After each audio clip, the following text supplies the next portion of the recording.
Welcome to Shekhar media friends. August 15లోగా 2 లక్షల రైతుల రుణమాఫీ అంటూ ఒక లేటెస్ట్ అప్డేట్ వచ్చింది ఫ్రెండ్స్. ఒకసారి మనం దాని గురించి వీడియో తెలుసుకుందాం.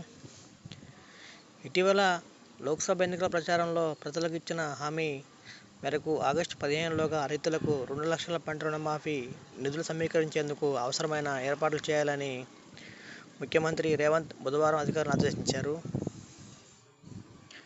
రాష్ట్రంలోని 2 లక్షల మంది రైతుల పంట రుణాలను మాఫీ చేసేందుకు రాష్ట్ర ప్రభుత్వానికి 32,000 కోట్లు అవసరం.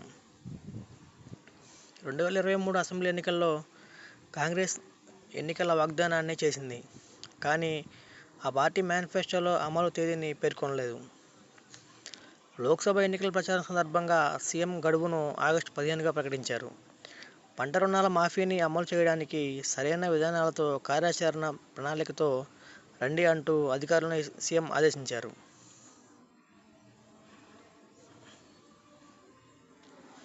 ఎప్పటిలోగా రుణాలు తీసుకున్న వారికి మాఫీ వర్తిస్తుందో ఇప్పటికీ వివరాలు ప్రకటించారు. ప్రక్రియకు సంబంధించిన పూర్తిస్థాయి విధి విధానాలను ప్రభుత్వం ఇంకా ప్రకటించాల్సి ఉంది.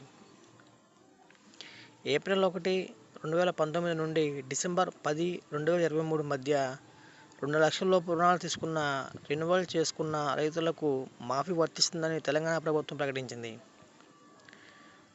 ఫ్రెండ్స్, ఇలాంటి లేటెస్ట్ న్యూస్ అప్డేట్స్ కోసం మీ ఛానల్ లైక్ చేయండి, అలాగే సబ్స్క్రైబ్ చేయండి.